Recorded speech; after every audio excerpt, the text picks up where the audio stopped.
تو زمانے جاہلیت میں اسلام کے آنے سے پہلے اللہ کے نبی صلی اللہ علیہ وسلم کی آمد سے پہلے بچیوں کی بہت زیادہ ناقدری کی جاتی تھی. لڑکیوں کو کوئی حیثیت اور مقام نہیں دیا جاتا تھا. لڑکیوں کو منحوس سمجھا جاتا تھا. یہاں تک کہ باپ اپنی اس پیدا ہونے والی چھوٹی سی معصوم بچی کے لیے قبرستان جاتا, اپنے ہاتھ سے اس کے واسطے قبر بناتا, گڑھا کھودتا. وہ جو چھوٹی سی بچی جو باپ کو ابو کہتی ہے, جو باپ کی تکلیف پر چیخ اٹھتی ہے, وہ اس چھوٹی سی بچی کو زمانے جاہلیت میں اپنے ساتھ قبرستان لے کر جا کر گڑھا کھودتا ہے, قبر کھودتا ہے. قبر کھودتے وقت اس باپ اور ظالم باپ کی پیشانی پر پسینہ آتا ہے تو بچی پسینہ صاف کرتے ہوئے پوچھتی ہے کہ ابو آپ کیوں اتنی محنت کر رہے ہیں, آپ کیوں اتنا پریشان ہیں. بچی کو کیا معلوم کہ یہی باپ اس معصوم بچی کی قبر بنا رہا. چنانچہ اس معصوم بچی کے لیے باپ اپنے ہاتھ سے قبر کا گڑھا کھودتا. وہ معصوم بچی اپنے باپ کے چہرے سے دھول کو صاف کرتی اور باپ کو تسلی دیتی کہ ابا جان آپ یہ کیا کر رہے ہیں, کیوں اتنی محنت کر رہے ہیں. باپ سنگدل معاشرے کے تعن و تشنیع اور لوگوں کی باتوں میں آ کر گڑھا کھودتا ہے اور اس معصوم سی پیاری سی چھوٹی سی بچی کو اپنے ہاتھ سے قبر میں ڈھکیل دیتا اور اس کے اوپر مٹی ڈال دیتا. یہ صورتحال مذہب اسلام کے آنے سے پہلے, اللہ کے نبی صلی اللہ علیہ وسلم کی دنیا میں آمد سے پہلے یہ صورتحال ہمارے اپنے معاشرے کی بنی ہوئی. زمانے جاہلیت میں لوگ قرآن پاک میں اللہ رب العزت نے اس کا نقشہ کھینچا. وَإِذَا بُشِّرَ أَحَدُهُم بِالْأُنثَىٰ ظَلَّ وَجْهُهُ مُسْوَدًّا وَهُوَ كَظِيمٌ, کہ اگر لوگوں میں سے کسی کو بچی کی پیدائش کی خوشخبری دی جاتی تو اس کا چہرہ, اس کا پیٹ پھل جاتا, چہرہ سرخ ہو جاتا. ایسا معلوم ہوتا کہ غصے کے مارے وہ پھٹ پڑے گا. تو یہ مذہب اسلام کی مہربانی ہے, مذہب اسلام کا احسان ہے اور نبی پاک صلی اللہ علیہ وسلم کی رحمت ہے کہ جب آپ تشریف لائے تو ان معصوم بچیوں کو بڑا ہونے کا حق ملا, ورنہ ان کو بڑا ہونے سے پہلے ہی قبرستان میں لے جا کر باپ اپنے ہاتھوں سے اپنی بچی کو دفن کر دیا کرتا تھا. مذہب اسلام آیا اور اس نے کہا کہ یہ معصوم کلیاں ہیں, ان کو کھلنے کا موقع دیا جائے, ان کو مسکرانے کا حق دیا جائے, ان کو باعث برکت سمجھا جائے, ان کو گھر کی رحمت شمار کیا جائے. یہ مذہب اسلام کا طرز امتیاز ہے, مذہب اسلام کی خصوصیت ہے کہ ہمارا یہ پیارا مذہب آیا, ہمارے پیارے نبی رحمت آئے اور انہوں نے ان معصوم بچیوں کو بڑی اہمیت دی اور بتلایا کہ مذہب اسلام میں عورت کا بڑا حق ہے, بچیوں کا بڑا حق. یہی وجہ ہے کہ اللہ کے رسول صلی اللہ علیہ وسلم کی جانب سے بتلایا گیا کہ یہ جو بچیاں ہیں, بچیاں, ان کے ذمے کوئی اخراجات کی بات نہیں ہوگی. ان بچیوں کا خرچ باپ برداشت کرے گا, باپ نہیں ہے تو بھائی برداشت کرے گا. بچی بڑی ہو گئی, شادی کے قابل ہو گئی اور اس کا نکاح کر دیا گیا تو اب اس کے کھانے پینے رہنے سہنے کی ذمہ داری اس کے شوہر کے ذمے کر دی گئی. عورت بڑی ہو گئی, شوہر کا انتقال ہو گیا, بچہ کمانے دھمانے کے قابل ہو گیا, تو اب اگر شوہر کا انتقال ہو گیا تو ایسی صورت میں بچے کی ذمہ داری ہے کہ اپنے ماں کی دیکھ بھال کرے. عورت کو مذہب اسلام میں کسی بھی موڑ پر ایسے ہی نہیں چھوڑ دیا گیا, اس کی ناقدری نہیں کی گئی, اس کی بے عزتی کو برداشت نہیں کیا گیا, اس کی بے حیائی بے شرمی کو بالکل بھی برداشت نہیں کیا گیا. تو عورت یہ مذہب اسلام کی نظر میں ایک رحمت ہے، ایک قیمتی ہیرا ہے، سونے کے زیورات سے زیادہ قیمتی چیز ہے عورت مذہب اسلام۔ اتنا اونچا مقام مذہب اسلام میں عورت کا رکھا گیا۔ دوسرے مذہب کے ماننے والوں کے یہاں زمانے جاہلیت میں کوئی عورت کے بارے میں کہتا تھا کہ عورت یہ انسان کی شکل میں سانپ ہے، انسان کی شکل میں یہ جانور ہے، اس طرح کی باتیں لوگ کہا کرتے تھے۔ عورت بیوہ ہو جاتی تو جو اس کے ساتھ جیسا معاملہ کرنا چاہتا کرتا تھا۔ مذہب اسلام میں یہ حکم ہے کہ عورت کے شوہر کا انتقال ہو گیا، عورت شادی کے قابل ہے تو ایام عدت گزارنے کے بعد اس کا نکاح کروایا جائے، پھر سے اس کی زندگی کے اندر خوشیاں لائی جائے۔ یہ مذہب اسلام کی پیاری تعلیمات، غرض ہے کہ ہماری اپنی پیاری بہنیں اور ہمارے اپنے پیارے بھائی اچھی طرح سے یہ بات یاد رکھیں کہ مذہب اسلام کے اندر عورت کا بڑا اونچا مقام ہے، عورت بہت قیمتی چیز ہے۔ لوگ آج بھی جہالت کی وجہ سے، دین سے دوری کی وجہ سے گھر میں بچی کی پیدائش ہوتی ہے تو خوش ہونے کے بجائے افسوس کا اظہار کرتے ہیں، اور اگر بچے کی پیدائش ہو جائے تو بہت خوشیاں منائی جاتی ہیں۔ حالانکہ زیادہ خوشی بچی کی پیدائش پر منانی چاہیے بچے کے مقابلے، اس لیے کہ بچی یہ رحمت ہے اور باپ کا مغفرت کروانے کا ذریعہ ہے، باپ کے لیے باپ کی بخشش کا ذریعہ ہے یہ بچی۔ اسی لیے بچی کی بڑی اہمیت ہونی چاہیے، بچیوں کو رحمت سمجھنا چاہیے، بچیوں کو ہرگز منحوس نہیں سمجھنا چاہیے۔ بچی کی گھر میں ولادت پیدائش ہو جائے تو یہ سمجھنا چاہیے کہ اللہ نے ہمارے گھر رحمت بھیجی، اللہ نے ہمارے گھر ایک قیمتی چیز بھیجی، اس پر اللہ کا جتنا شکر ادا کیا جائے کم، جتنی خوشی کا اظہار کیا جائے کم۔ علماء نے ایک واقعہ لکھا ہے، واقعات اسی لیے سنائے جاتے ہیں تاکہ ہم اچھی طرح اس سے سبق حاصل کریں۔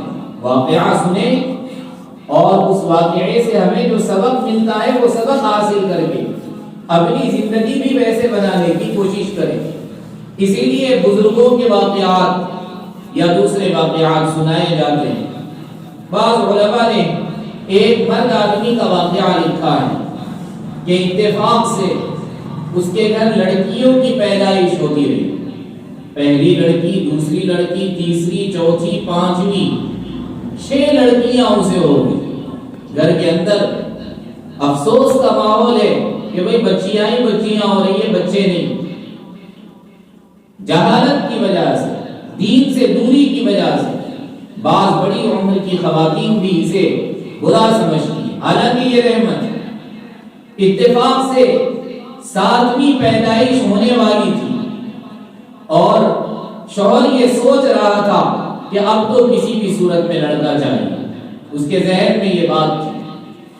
چنانچہ ایک رات وہ سویا تو خواب میں دیکھا کہ اسے جہنم کے قریب لے جایا گیا اور وہ ڈر رہا تھا کہ جہنم میں ڈال نہ دیا جائے۔ چنانچہ جہنم کے 7 دروازوں میں سے پہلے دروازے پر اسے لے جایا گیا۔ جب فرشتے جہنم کے پہلے دروازے پر لے کر پہنچے اسے جہنم میں ڈالنے کے لیے، تو جہنم کے دروازے پر بچی آ گئی، پہلی بچی، اور اس نے کہا کہ میرے ابا کو، میرے بابا جان کو جہنم میں نہیں ڈال سکتے۔ بچی نے روک دیا، بچی رکاوٹ بن گئی۔ فرشتے دوسرے دروازے پر پہنچے، وہاں دوسری بچی کھڑی ہوئی ہے کہ میرے ابو جان کو جہنم میں نہیں ڈالا جائے گا۔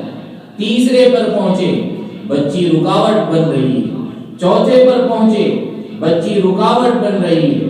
5ویں پر پہنچے، بچی رکاوٹ ڈال رہی ہے۔ 6ویں پر پہنچے، بچی رکاوٹ ڈال رہی ہے۔ اب فرشتے 7ویں دروازے پر لے جاتے ہیں، وہاں کوئی بچی نہیں ہے۔ اب یہ خواب میں دل ہی دل میں ڈرنے لگے، خوف کرنے لگے کہ کہیں مجھے اس دروازے سے جہنم میں نہ ڈال دیا جائے۔ چنانچہ اچانک آنکھ کھل جاتی، فوری اللہ سے توبہ کرتے ہیں، متنبہ ہو جاتے ہیں اللہ سے توبہ کرتے ہیں اور یہ سمجھ جاتے ہیں کہ یہ اللہ میرے اللہ کی جانب سے، جو میں اب تک بچیوں کے بارے میں، بچیوں کی پیدائش پر افسوس کر رہا تھا، اللہ کی جانب سے مجھے بتلایا گیا کہ یہ بچیاں جو ہے یہ معمولی رحمت نہیں ہے، یہ تمہیں جہنم سے روکنے کا ذریعہ بننے والا، باپ کو جہنم کی آگ سے بچانے کا ذریعہ یہ بچیاں بنتی ہیں۔ پھر اس کے بعد اس شخص نے دعا مانگی کہ اے اللہ اب جو بھی ولادت ہونے والی ہے، اے اللہ مجھے لڑکی عطا فرما۔ 6 لڑکیاں ہیں، اس کے باوجود دعا مانگ رہا ہے کہ اے اللہ مجھے ایک لڑکی اور عطا فرما۔ تو یہ جو بچیاں ہیں میرے بھائیوں میری بہنوں، یہ بچیاں اللہ کی نعمت ہے، یہ بچیاں اللہ کی رحمت ہے۔ مذہب اسلام میں بچیوں کا بڑا اونچا مقام ہے، یہ بہت زیادہ قیمتی ہیرے کے درجے میں ہے، اسی لیے بچیوں کا بہت زیادہ اکرام کرنا چاہیے۔ اللہ کے رسول نے بھی بتلایا کہ اگر کسی کے پاس 2 بچیاں پیدا ہو جائے اور ان دونوں بچیوں کی اچھی تربیت کرے، کیا مطلب اچھی تربیت کرنے کا؟ ان کو دیندار بنائے، شروع سے ان کو دین کی موٹی موٹی باتیں بولنے لگے بچے تو ان کو ان کی زبان سے اللہ اللہ کہلوایا جائے، بچی بولنے لگے بسم اللہ الرحمن الرحیم پڑھنے کے قابل ہوگی، پڑھایا جائے بسم اللہ الرحمن الرحیم۔ ایسا نہیں کہ اسکول مت بھیجو، اسکول کو بھی بھیجو آپ ضرور، لیکن پہلے بچیوں کو دیندار بناؤ، بچوں کو دیندار بناؤ، سبھی کو بناؤ۔ لیکن حدیث پاک میں اللہ کے رسول نے فرمایا کہ جس شخص کی 2 بیٹیاں اور اس نے ان 2 بچیوں کی اچھی تربیت کی، اچھا پڑھایا، اچھا لکھایا، قرآن پاک پڑھنے کے قابل بنایا، دین کی موٹی موٹی باتیں بتلائی کہ اللہ ایک ہے، اللہ ہی کی ذات پر بھروسہ کرنا چاہیے اور اللہ ہی سب کچھ کرنے دھرنے والی ذات ہے، اللہ ہی رزق کا دینے والا، اللہ ہی بیماری و صحت کا دینے والا، اللہ ہی حالات کو درست کرنے والا، اللہ ہی رزق کی تنگی، رزق میں تنگی پیدا کرنے والا اور رزق میں کشادگی پیدا کرنے والا ہے، یعنی زیادہ سے زیادہ روپیے دینے والا، یہ سب کچھ کرنے دھرنے والا ذات، تمہاری ذات اللہ کی ذات ہے۔ بنیادی طور پر اپنے بچیوں اور بچوں کے دلوں کے اندر یہ یقین بٹھایا جائے کہ دیکھو بیٹا سب کچھ اللہ ہی کی ذات سے ہوتا، ان کو بنیادی باتیں بتلائی جائے دین میں۔ پھر جب بڑی ہونے لگے تو پھر موٹے موٹے مسائل بتلائے جائے علماء سے پوچھ کر، علماء کی نگرانی میں بچی نماز پڑھنے لگے، اہتمام سے قرآن پڑھنے لگے، مسنون دعائیں جو سنت دعائیں ہیں، کھانا کھانے کی دعا، کھانا ختم ہوتے ہی دعا، پانی پینے کی دعا، پانی پی کر الحمدللہ بولنے کی دعا، سوتے وقت کی دعا، سو کر اٹھنے کی دعا، لوگوں کو سلام کرنے کا طریقہ، کسی سے نرمی کے ساتھ گفتگو کرنے کا طریقہ، کسی سے تکلیف پہنچنے پر صبر کرنے کی عادت، یہ موٹی موٹی باتیں سبھی کو سکھانا ہے، لیکن خاص طور پر بچیوں کو سکھانا۔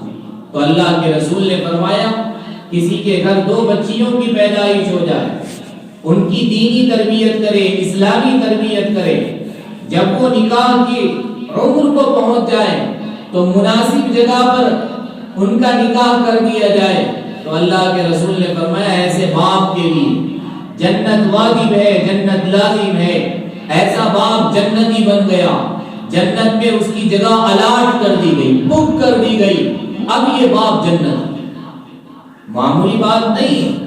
کسی صحابی نے پوچھا کہ اے اللہ کے رسول ایک بچی ہو 2 نہ ہو، کسی کے پاس ایک ہی بچی ہے، اللہ کے رسول نے فرمایا ایک بچی کی بھی اچھی تربیت کی جائے، مناسب جگہ پر نکاح کی عمر میں پہنچنے کے بعد نکاح کیا جائے تو پھر ایسی صورت میں اس کے لیے بھی جنت واجب ہو گئی۔ یہ وہ بچیاں جن کے ذریعے سے ہمارے لیے اللہ تعالیٰ جنتوں میں جگہ کو بک فرما رہے ہیں. جنتیں ہمارے لیے مقدر بن رہی ہے، طے کر رہے ہیں کہ بھائی اس نے اپنے بچیوں کی اسلامی تربیت کر دی، یہ جنت کا مستحق ہو گیا، فلاں باپ جنت کا مستحق ہو گیا. یہ باپوں کے لیے، والدین کے لیے یہ بچیاں جب دیندار بنتی ہیں تو جنت میں داخلے کا ذریعہ بنتی ہیں. ہمارے اپنے بڑے سوچے کہ ہماری یہ بچیاں ہمارے لیے آخرت کا خزانہ ہے، خزانہ آخرت کے لیے بڑا مال ہے. یہ ہماری اپنی بچیاں، ان کو منحوس سمجھنا اور ان کی پیدائش پر افسوس کا اظہار کرنا یہ زمانے جاہلیت کی بات ہے. ہمارا مذہب اسلام تو ان بچیوں کو رحمت مانتا ہے، ان بچیوں کو ہمارے والدین کے لیے بخشش کا ذریعہ اور سبب بناتا. تو ہمارے مذہب اسلام میں میرے بھائیوں بچیوں کی بڑی اہمیت ہے، بچیوں کی بڑی قیمت ہے، بچیوں کی بڑی قدر ہے. دوسرے مذہب کے ماننے والوں میں بچیوں کی اتنی قدر نہیں ہے، ویسی قدر نہیں ہے.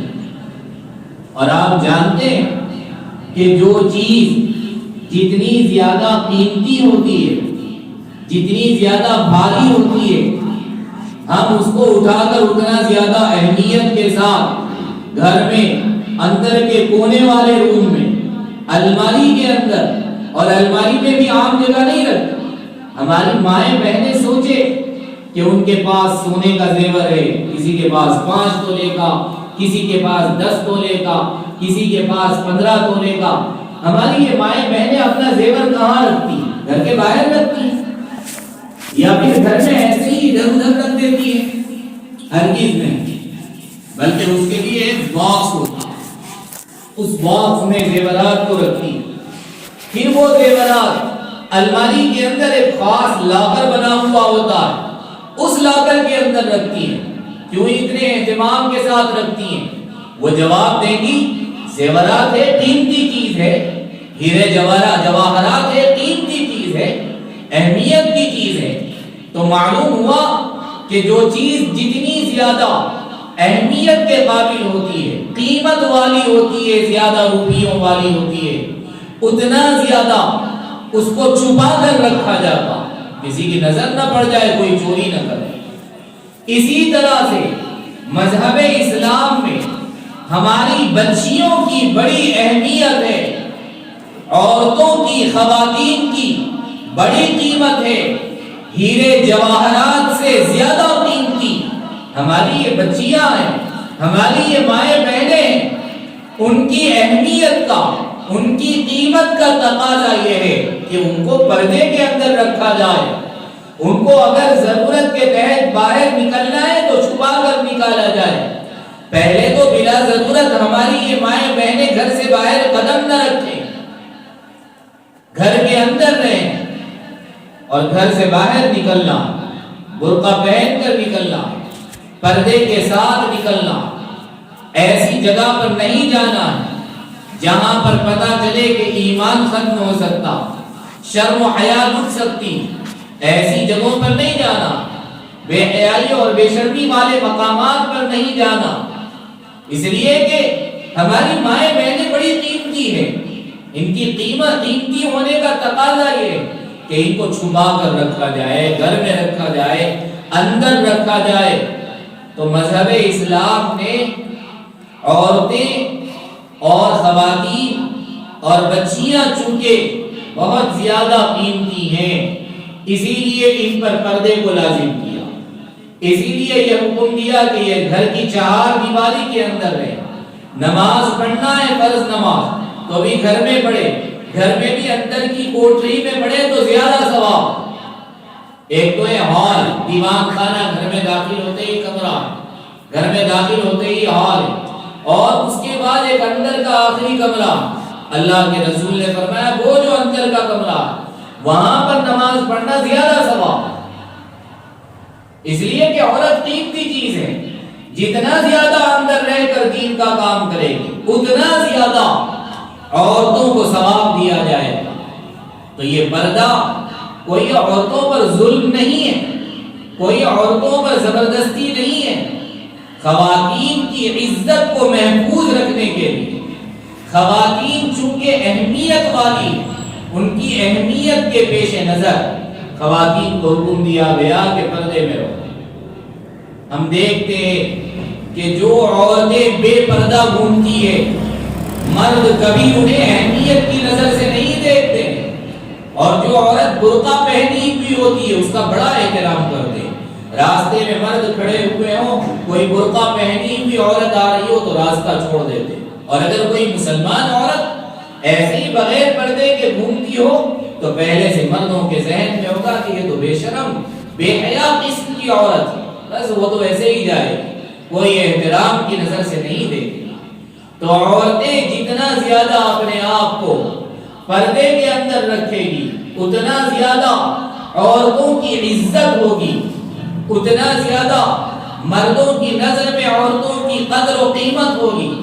اسی لیے مذہب اسلام نے ہماری بہنوں کو، ہماری ماؤں کو حکم دیا کہ پردے کا اہتمام کریں. باہر نکلنا ہے برقع پہنے، گھر میں رہنا ہے تو ایسا لباس پہنے جس سے جسم کا اچھی طرح سے پردہ ہو سکے. لیکن آج کل فیشن کا زمانہ چل پڑا ہے، جس کی وجہ سے ہماری اپنی مائیں بہنیں باہر نکلتے وقت تو برقع پہن لیتی ہے، لیکن برقعے کے نیچے جو لباس ہوتا ہے انتہائی فیشنیبل لباس ہوتا ہے، بے حیائی اور بے شرمی والا لباس ہوتا ہے. تو ہماری اپنی مائیں بہنیں ایسا لباس پہنے کہ وہ بے حیائی اور بے شرمی پر مشتمل نہ.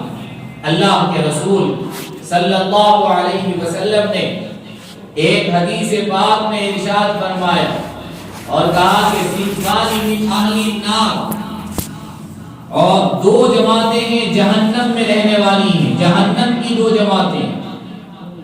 ایک کے بارے میں تو فرمایا کہ وہ لوگ ہوں گے جو لوگوں پر ظلم کریں گے، کوڑوں سے ماریں گے. اللہ کے رسول نے فرمایا ابھی ہمارے زمانے میں وہ جماعت نہیں آئی.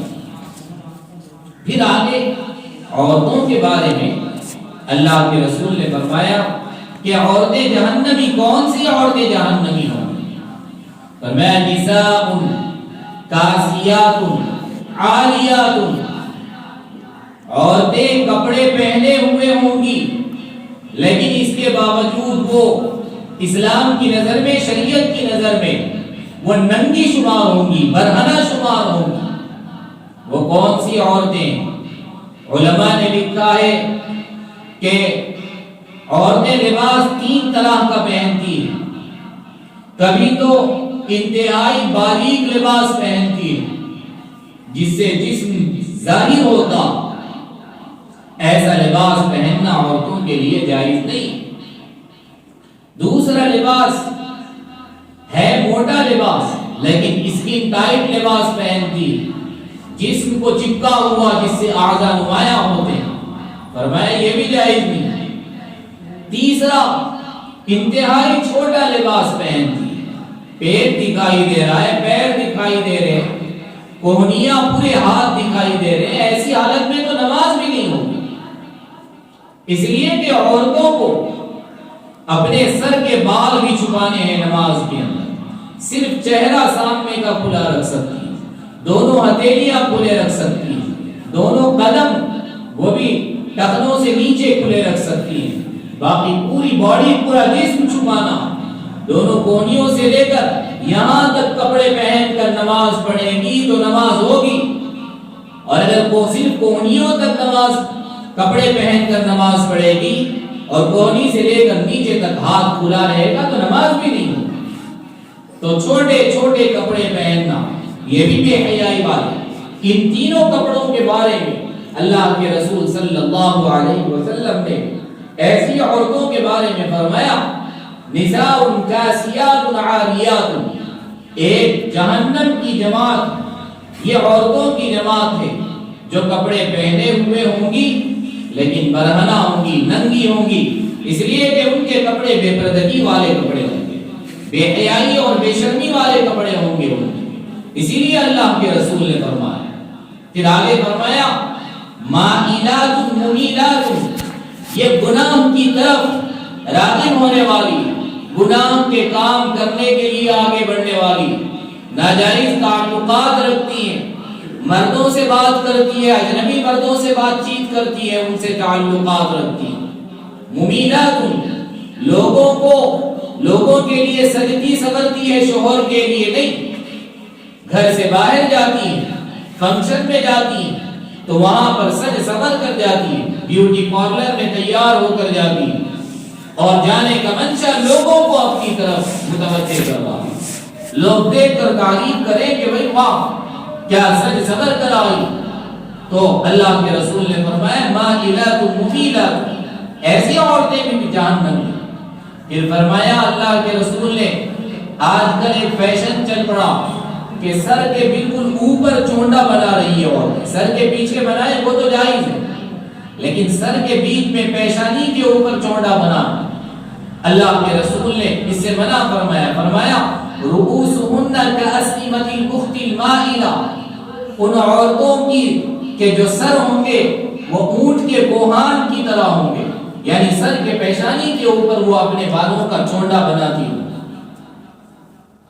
ایسی عورتوں کے بارے میں اللہ کے رسول نے فرمایا کہ یہ جنت میں داخل نہیں ہو سکتی اور جنت کی خوشبو بھی نہیں سونگھ سکتی۔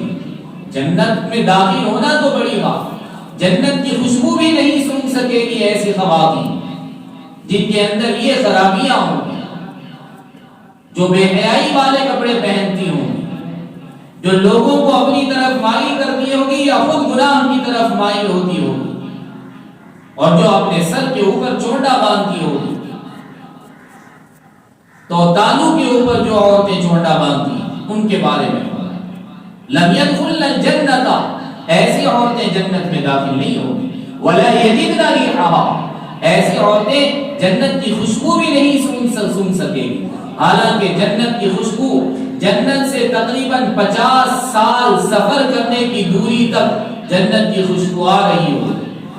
جنت سے اگر کوئی آدمی نکل کر 50 سال تک لگاتار سفر کرتا، اتنی دور تک جنت کی خوشبو آتی ہے، اس کے باوجود ایسی بے حیا اور بے شرمی والے لباس پہننے والی عورتیں جنت کی خوشبو سے محروم رہے گی، جنت کی خوشبو نہیں سونگھ سکے گی۔ اسی لیے ہماری اپنی ماؤں بہنوں کو گھر سے باہر نکلنے کے بعد بھی پردے میں رہنا ہے، برقع پہننا ہے، نقاب لگانا ہے، چہرے کو چھپانا ہے، مردوں کی نظروں میں نظریں نہیں ملانی، اپنی نگاہوں کو نیچے رکھنی ہے۔ کسی مرد کے لیے بھی جائز نہیں کہ وہ کسی اجنبی عورت کو دیکھے، کسی عورت کے لیے جائز نہیں کہ وہ کسی اجنبی مرد کو یعنی دوسرے مرد کو دیکھے۔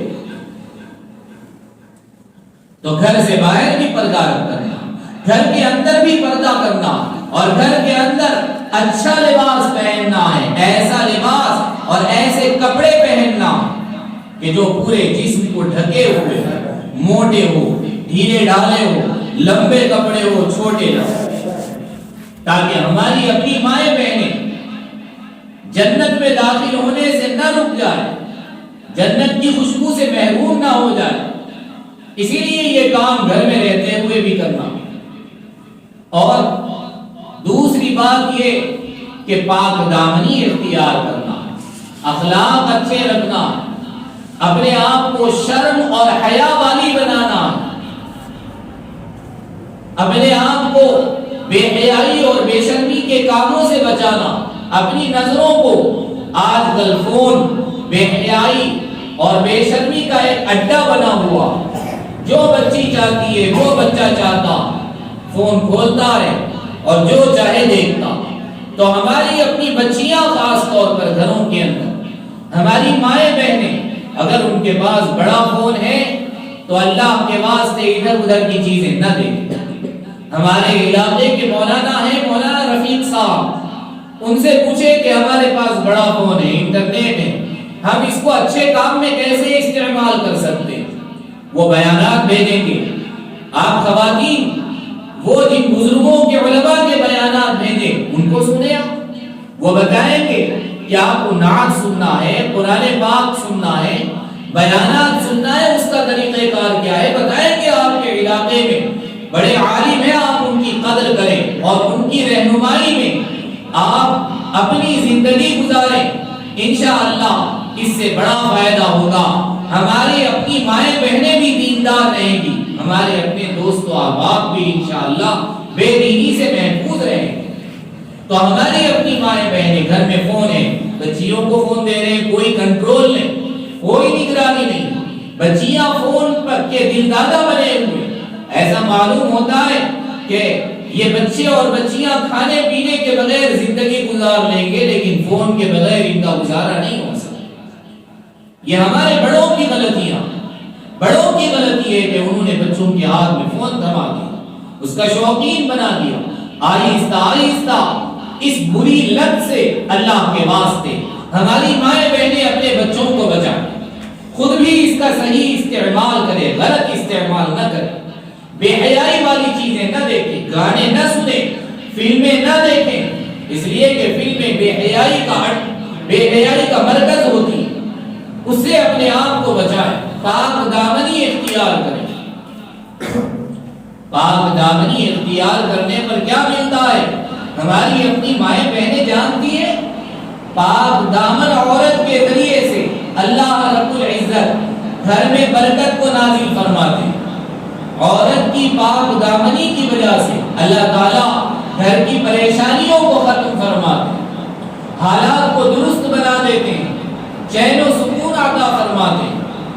ایسا ہی نہیں ہے، ایک بزرگ کے بارے میں آتا، دہلی کے اندر، دلی علاقے کا نام آپ نے سنا ہوگا، دلی کے اندر ایک مرتبہ قحط پڑ گیا۔ قحط پڑنے کا مطلب یہ ہے کہ بارش کا زمانہ آ گیا، پہلے دھوپ کا زمانہ آتا ہے، گرمی کا زمانہ آتا ہے، گرمی کا زمانہ ختم ہو گیا، برسات کا، بارش کا زمانہ شروع ہو گیا، لیکن اس کے باوجود بارش نہیں ہو رہی، آسمان پر ابر نہیں آ رہا، سارے لوگ پریشان ہیں پانی نہیں ہونے کی وجہ سے، جانور پریشان ہیں، بڑے پریشان ہیں، بوڑھے پریشان ہیں، بچے پریشان۔ سب نے سوچا کہ حدیث شریف کے مطابق، سنت کے مطابق کسی میدان میں، گراؤنڈ میں جمع ہو جائیں اور سب مل کر اللہ سے بارش کی دعا مانگیں۔ چنانچہ وہاں گراؤنڈ میں، میدان میں علماء آئے، بچے آئے، بوڑھے آئے، جوان آئے، سب نے دعا کی، لیکن کوئی اثر نہیں ہوا۔ وہاں سے اس گراؤنڈ کے پاس سے ایک نوجوان ایک سواری لے کر گزر رہا تھا۔ اس نوجوان نے قریب آ کر پوچھا کہ کیا معاملہ ہے، لوگ یہاں کیوں جمع ہوئے؟ اسے بتایا گیا کہ ہمارے علاقے میں بارش نہیں ہو رہی، دعا کے لیے جمع ہوئے، پھر بھی بارش نہیں ہو رہی۔ تو اس نوجوان نے کہا کہ اچھا میں دعا کرتا ہوں، یہ کہہ کر اپنی سواری کے پاس گیا، پتہ نہیں اس نے کیا دعا کی، بس دعا کر کے واپس آیا، آسمان پر دیکھتے ہی دیکھتے بادل آ گئے، ابر آ گیا، بارش ہونی شروع ہو گئی۔ علماء اس نوجوان کے پیچھے گئے، اس نوجوان کا ہاتھ پکڑ کر پوچھا کہ آپ نے آخر کیا دعا کی؟ تو اس نے کہا کہ میں نے تو کوئی ایسی خاص دعا نہیں کی، بس بارش کی دعا کی۔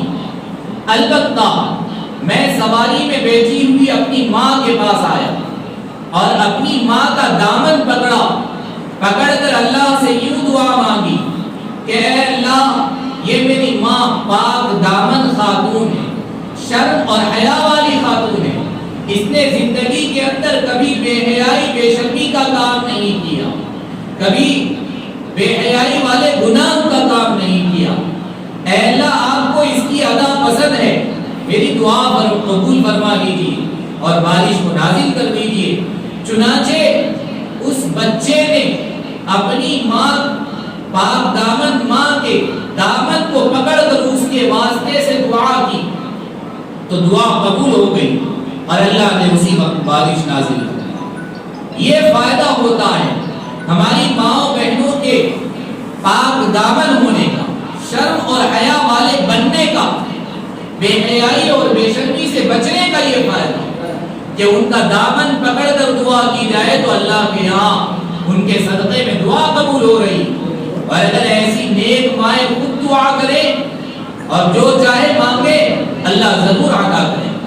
تو ہماری اپنی مائیں یہ چاہتی ہے کہ وہ اللہ کے قریب ہو جائے، وہ اللہ سے جو مانگے اللہ عطا کر دے، تو اس کے لیے ضروری ہے کہ ہماری اپنی خواتین، ہماری اپنی مائیں بہنیں اپنے آپ کو پاک دامن بنائے، اپنے آپ کو شرم اور حیا والا بنائے، اپنے آپ کو آنکھوں کے گناہوں سے بچائے، اپنے آپ کو زبان کے گناہ سے بچائے۔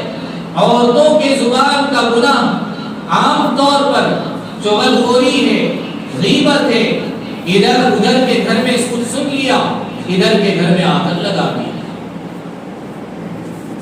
ایک خاتون کی تعریف سن لی، اس کی برائیاں بیان کرنی شروع کر دی۔ یہ ہماری اپنی عام طور پر خواتین کی عادت ہوتی ہے۔ پڑوسیوں کو تکلیف پہنچانا یہ ناجائز حرام، اللہ کے نبی کو تاکید کی گئی پڑوسیوں کے ساتھ حسن سلوک کرنا۔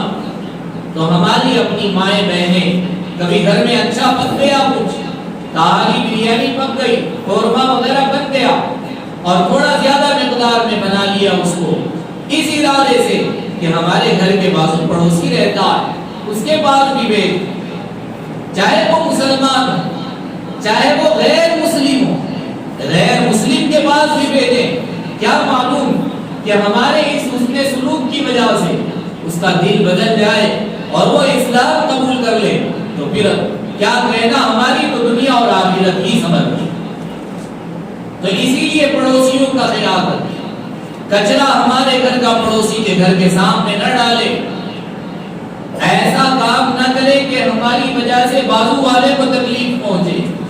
کبھی بھی کوئی بھی آ کر بازو والے کا دروازہ کھٹکھٹا کر ہمارے بارے میں اس سے پوچھے کہ بتاؤ تمہارا پڑوسی کیسا ہے، تمہاری خواتین بازو رہنے والی عورتیں کیسی ہیں، تو وہ گواہی دے کہ بہت پاک دامن عورتیں، پردہ کرنے والی عورتیں، حسن سلوک کرنے والی عورتیں کبھی ہمیں تکلیف نہیں دیتی، یہ گواہی دے، ایسی ہم اپنی پوزیشن بنائیں، ایسا ہم اپنا زندگی گزارنے کا طریقہ بنائیں۔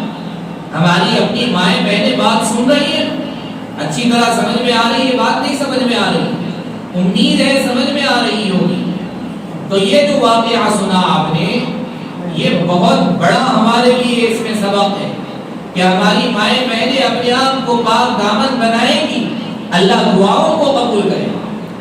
آج دعائیں قبول نہیں ہوتی، اس کے اسباب میں سے ایک بڑا سبب یہ کہ ہماری مائیں بہنیں پاک دامنی کو اختیار نہیں کرتی۔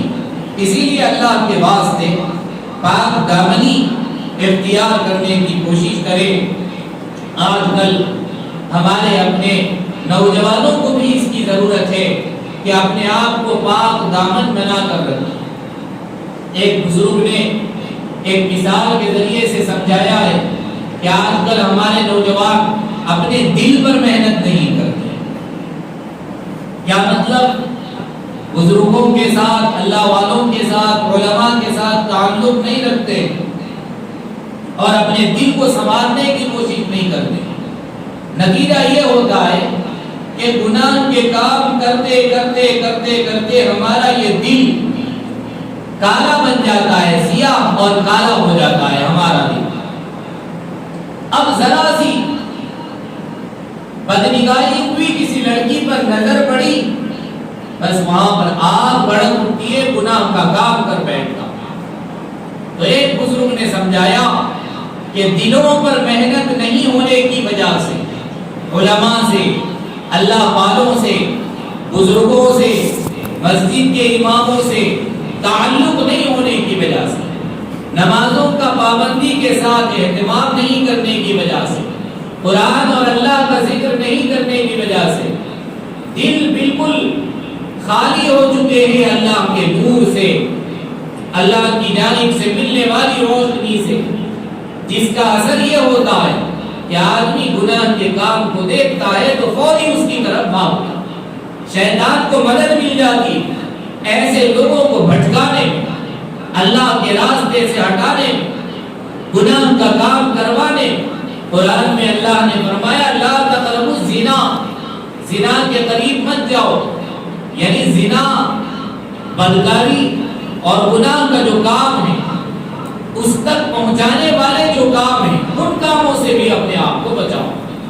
آدمی کسی غیر کی لڑکی پر نظر کرتا ہے، دیکھتا ہے، تو یہ زنا تک پہنچانے والا کام، اسی لیے یہ ناجائز حرام۔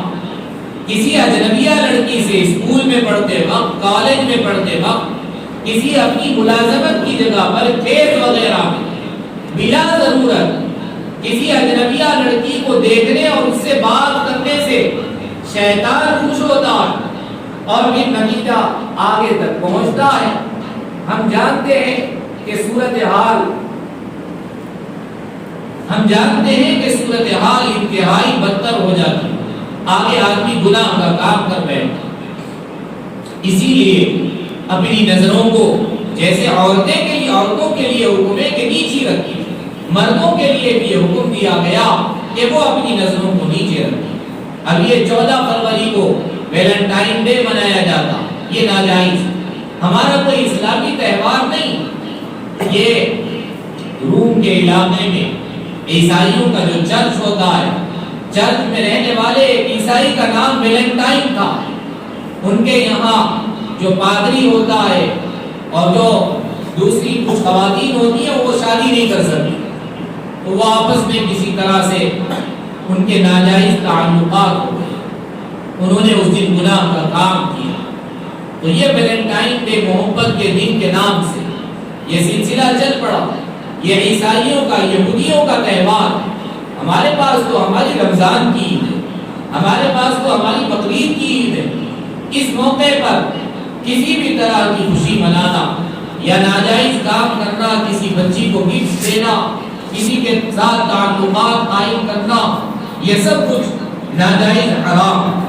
ہمارے بزرگان دین، اللہ کے رسول صلی اللہ علیہ وسلم نے ایک حدیث پاک میں فرمایا، لا يخلون احد بامرأة الا مع ذی محرم، کہ کسی مرد کے لیے ہرگز جائز نہیں ہے کہ کسی اجنبیہ عورت سے وہ تنہائی میں ملاقات کرے، تنہائی میں بات چیت کرے۔ ہاں، اپنی ذی محرم عورت سے، ماں ہے، ماں سے مل سکتا، بہن سے مل سکتا، بیٹی سے مل سکتا، بیوی سے مل سکتا، لیکن بازو رہنے والی لڑکی، کالج میں رہنے والی لڑکی، اور اسی طرح سے کسی میدان میں ادھر ادھر کام کرنے والی، کھیت میں رہنے والی لڑکی، اس سے بات کرنا، اس سے کسی طرح کا تعلق رکھنا، یہ جائز نہیں۔ اللہ کے رسول صلی اللہ علیہ وسلم نے اس سے منع فرمایا۔ تو اسی لیے ہماری اپنی مائیں بہنیں بھی اور ہمارے اپنے نوجوان احباب بھی اس طرف بہت زیادہ توجہ دیں کہ اس کی وجہ سے بہت زیادہ بے حیائی، بے شرمی اور زناکاری وجود میں آ رہی۔ ہمارے بزرگان دین بہت زیادہ شرم اور حیا والے۔ حضرت امام اعظم ابو حنیفہ رحمۃ اللہ علیہ کا آپ نے نام سنا ہوگا، نہیں سنا آپ نے؟ امام ابو حنیفہ رحمۃ اللہ علیہ کا نام اس سے پہلے کبھی سنے یا نہیں سنے؟ سنے، بہت بڑے بزرگ ہیں، بہت بڑے امام ابو حنیفہ رحمۃ اللہ علیہ۔ ان کی تقلید یعنی ان کے بتائے ہوئے مسائل پر انہوں نے قرآن اور حدیث میں غور کر کے، سمجھ کر، قرآن حدیث سے ہزاروں مسائل کو نکال کر امت کے سامنے رکھا کہ طہارت کے واسطے یہ مسئلہ ہے، نماز کے واسطے یہ مسئلہ ہے، روزے کے واسطے یہ مسئلہ ہے، نکاح کے واسطے یہ مسئلہ ہے، عقیقے کے واسطے یہ مسئلہ ہے، ولیمے کے واسطے یہ مسئلہ، کئی 1000 لاکھوں مسائل نکال کر ہماری سہولت کے لیے کتابوں میں لکھ کر بیان کیے۔ یہ کون ہے؟ امام ابو حنیفہ رحمۃ اللہ علیہ، ہمارے پہلے امام، بڑے امام۔ ان کے بارے میں آتا کہ وہ بہت زیادہ شرم اور حیا والے تھے، امام ابو حنیفہ رحمۃ اللہ علیہ۔ ایک مرتبہ وہ جا رہے تھے، دیکھا کہ ایک آدمی غسل کر کے، پانی نہا کر غسل خانے سے اور حمام سے باہر نکل کر آ رہا، اور باہر نکل کر آتے ہوئے دیکھا امام ابو حنیفہ کی اچانک نظر پڑی، گھٹنوں سے اوپر تولیہ باندھے ہوئے، توال باندھے ہوئے، گھٹنے کھلے چھوڑ دیے، حالانکہ مرد آدمی کے لیے لازم ہے کہ کم از کم ناک سے لے کر گھٹنوں کے نیچے تک اپنے کپڑے کو رکھے، اپنے اس باڈی کے حصے کو چھپائے۔ مرد آدمی پر واجب ہے کم از کم اتنا چھپانا۔ تو امام ابو حنیفہ رحمۃ اللہ علیہ نے دیکھا کہ اس کا کپڑا تو گھٹنوں سے اوپر ہے، نہ کر نکلا، فوری اپنی آنکھوں پر ہاتھ رکھ لیا اور آنکھیں بند کر لی۔ اس آدمی نے پوچھا کہ امام ابو حنیفہ رحمۃ اللہ علیہ آپ کب سے نابینا اور اندھے بن گئے؟ تو امام ابو حنیفہ رحمۃ اللہ علیہ نے جواب دیا، جب سے تیرے اندر سے شرم ختم ہو گئی، تیرے اندر سے شرم و حیا ختم ہو گئی، تب سے میں اندھا بن گیا، یعنی آنکھیں بند کر لی۔ رسول پاک صلی اللہ علیہ وسلم کے بارے میں آتا کہ آپ بہت زیادہ شرم اور حیا والے تھے۔ مدینے کی کنواری لڑکیوں کے اندر بھی اتنی زیادہ شرم و حیا نہیں تھی جتنی زیادہ ہمارے پیارے آقا تاجدار مدینہ شہنشاہ بطحہ محمد عربی صلی اللہ علیہ وسلم کے اندر شرم اور حیا۔ ہم آپ ہی کے نام لیوا امتی ہیں، ہم حضور پاک صلی اللہ علیہ وسلم کے نام لیوا امتی ہیں۔ ہمارے لیے چاہیے کہ ہم زندگی کے ہر شعبے کے اندر قدم قدم پر نبی پاک صلی اللہ علیہ وسلم کی سنت کو اپنائیں، آپ کے مبارک طریقے کو اپنی زندگی کا لازمی حصہ بنائیں، یہ ہم پر لازم اور ضروری۔ تو اسی لیے ہماری اپنی مائیں بہنیں یہ سمجھیں کہ اللہ رب العزت نے، ہمارے مذہب اسلام نے احسان کیا، عورتوں کی قدر کی، عورتوں کی قدر بدلائی، اور پھر عورتوں کو پردہ کرنے کا حکم دیا، شرم حیا والے لباس کو پہننے کا حکم دیا۔ اور عورتیں جب پاک دامن بن جاتی ہے تو پھر ان کی دعائیں قبول ہونے لگتی ہیں، وہ اللہ کی ولی بن جاتی ہیں، اللہ کی نیک بندی بن جاتی ہیں اور اللہ کی قریبی بن جاتی ہے۔ وہ جب جو چاہتی ہے دعا کرتی ہے تو اللہ اس کی دعا کو قبول کر لیتے ہیں۔ تو ہماری کتنی مائیں بہنیں ہیں یہاں بیٹھی ہوئی ہیں جو یہ کہتی ہے اور دل کے اندر ارادہ کر لیتی ہے کہ ہم بھی اللہ کی ولیہ بنے، بنے گی یا نہیں بنے گی؟